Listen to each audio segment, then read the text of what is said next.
Sejak abad ke-7 Masehi, Islam mulai masuk ke wilayah Nusantara. Bukan melalui penjajahan atau penaklukan, melainkan lewat jalur damai, yakni perdagangan. Para pedagang Muslim dari Arab, Persia, dan India menjadi agen utama penyebaran agama Islam ke berbagai wilayah di Indonesia. Perdagangan dan penyebaran Islam di Jawa. Dahulu kala, banyak pedagang dari berbagai negara seperti Arab, Persia, dan India datang ke Pulau Jawa. Mereka menggunakan kapal-kapal besar untuk berdagang berbagai macam barang, seperti rempah-rempah dan kain. Perdagangan ini berlangsung dengan damai tanpa ada keributan. Suasana pelabuhan selalu ramai tapi tertib. Karena sifat baik dan kejujuran mereka, banyak pedagang Muslim ini betah dan memutuskan untuk menetap di pesisir Jawa. Mereka tidak hanya berdagang, tapi juga bergaul akrab dengan masyarakat lokal. Mereka saling belajar, berteman, dan bahkan ada yang menikah dengan penduduk asli. Ini membuat mereka sangat dekat dan menjadi bagian dari masyarakat Jawa. Selain berdagang, para pedagang Muslim ini juga membawa serta ajaran agama mereka, yaitu Islam. Mereka tidak memaksa, tapi menunjukkan keindahan Islam melalui perilaku sehari-hari yang baik. Mereka kemudian membangun masjid-masjid sederhana sebagai tempat ibadah. Masjid ini lama-kelamaan juga menjadi pusat belajar. Untuk memperdalam ajaran Islam, mereka juga mendatangkan guru-guru agama atau ulama dari luar negeri. Para ulama ini adalah orang-orang yang sangat berilmu. Mereka mengajarkan tentang rukun Islam, cara beribadah, dan akhlak mulia kepada masyarakat Jawa. Jadi, lewat perdagangan yang damai, pergaulan yang baik, pembangunan masjid, dan pengajaran dari para ulama, agama Islam pun menyebar dan diterima dengan baik di Pulau Jawa. Peran hubungan sosial dan pernikahan dalam penyebaran Islam. Selain perdagangan, Islam juga menyebar di Nusantara lewat hubungan sosial dan pernikahan. Para pedagang Muslim yang ramah tidak hanya berdagang, tapi juga bergaul akrab dengan masyarakat lokal. Mereka saling membantu dan berteman. Dari pergaulan ini, penduduk asli mulai mengenal Islam lewat perilaku baik para pedagang itu. Dari pergaulan akrab ini, banyak pedagang Muslim yang menikah dengan penduduk pribumi. Pernikahan ini sangat efektif menyebarkan Islam karena ajaran agama langsung masuk ke dalam keluarga baru. Banyak penduduk pribumi yang kemudian memeluk Islam setelah menikah dan diajari oleh pasangannya. Proses ini bukan hanya soal pindah agama, tapi juga akulturasi budaya dan agama yang harmonis. Artinya, Islam berpadu dan memperkaya budaya lokal, bukan menghilangkannya. Pernikahan ini mempercepat penyebaran Islam karena ajaran agama terus diturunkan kepada anak cucu dan menyebar ke lingkungan sekitar. Jadi, lewat persahabatan, pergaulan yang baik, dan pernikahan, Islam diterima dengan hangat dan menyebar cepat di Nusantara secara damai. Peran pendidikan dalam penyebaran Islam di Indonesia. Selain perdagangan dan pernikahan, pendidikan juga jadi cara penting Islam menyebar di Nusantara. Dahulu kala muncul banyak lembaga pendidikan Islam seperti pesantren dan madrasah. Coba bayangkan, pesantren itu seperti sekolah asrama Islam pertama di Indonesia. Di tempat-tempat ini, para guru agama atau yang sering kita sebut ulama mendirikan pondok pesantren. Mereka tidak hanya mengajar, tapi juga tinggal bersama murid-muridnya. Di pesantren ini, para ulama mengajarkan ajaran Islam kepada masyarakat lokal. Mereka mengajari cara membaca Al-Quran, ilmu agama, akhlak mulia, dan bagaimana menjalani hidup sesuai ajaran Islam. Pelajar yang datang tidak hanya dari satu daerah, tapi dari berbagai tempat. Setelah lulus, para santri, murid pesantren ini pulang ke daerah masing-masing, dan kemudian mereka sendiri yang ikut menyebarkan ajaran Islam di sana. Jadi pesantren dan madrasah ini berfungsi seperti pusat-pusat ilmu.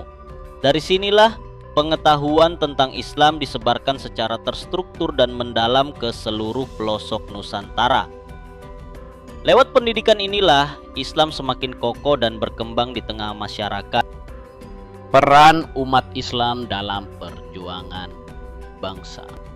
Seiring waktu, umat Islam di Indonesia punya peran besar dalam perjuangan bangsa kita. Ketika masa penjajahan datang, umat Islam sama sekali tidak diam. Mereka tidak mau melihat tanah air dijajah begitu saja. Para pejuang Muslim ini ikut melawan penjajah dengan berbagai cara. Ada yang memilih perlawanan fisik, artinya mereka mengangkat senjata dan bertempur langsung melawan tentara penjajah di medan perang. Mereka berani mengorbankan jiwa raga demi kemerdekaan. Selain itu, umat Islam juga melawan penjajah dengan cara lain, yaitu mendirikan berbagai organisasi perjuangan.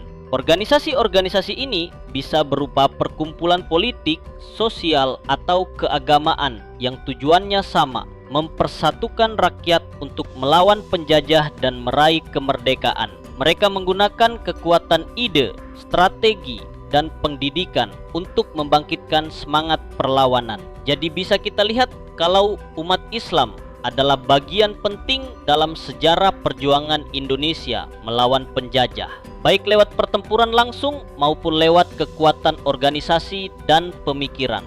Mereka bahu-membahu bersama elemen bangsa lainnya untuk merebut kemerdekaan.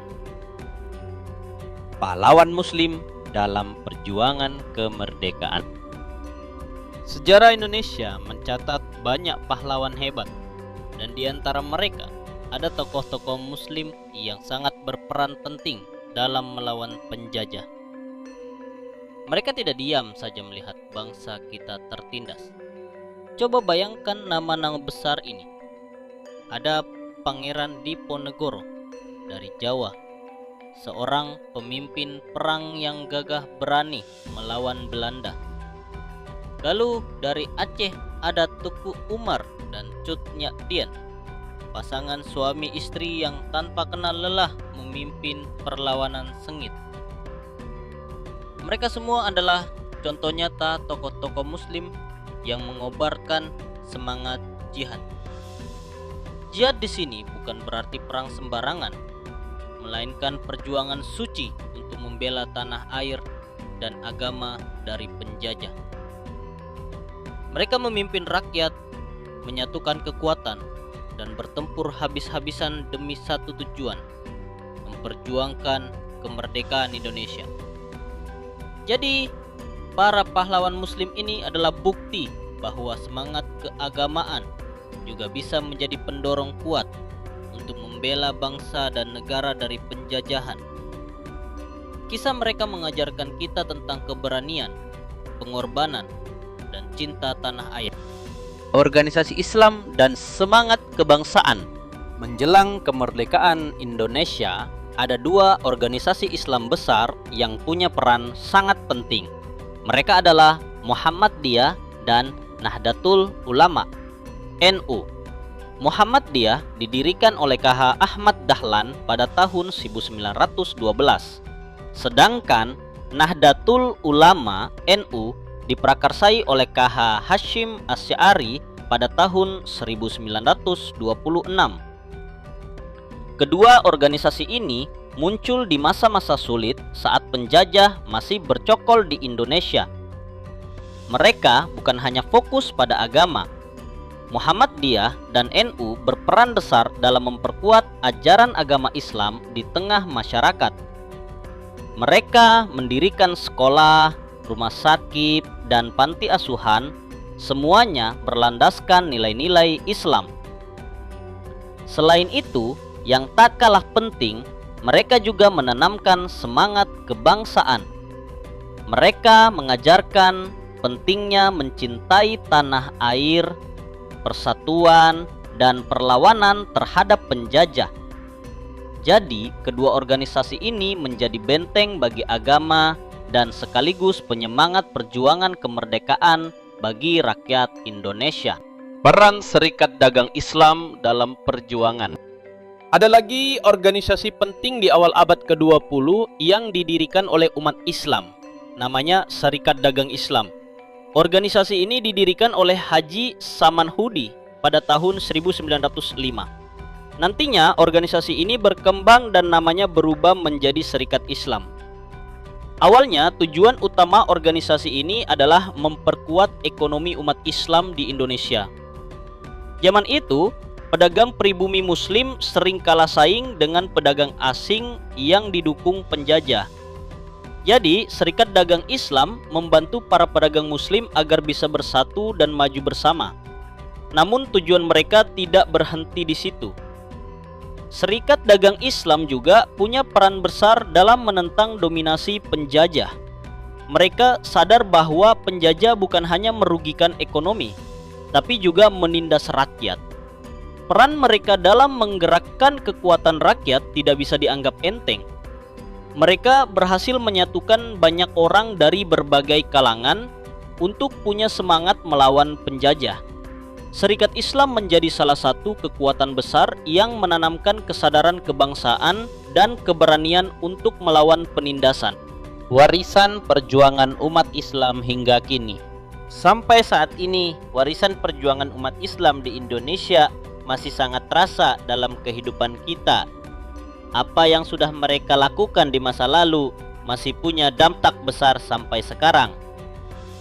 Dari awal mula dakwah yang damai melalui para pedagang, hubungan sosial dan pendidikan, hingga perjuangan kemerdekaan melawan penjajah yang penuh pengorbanan, umat Islam selalu jadi bagian penting dari perjalanan bangsa ini.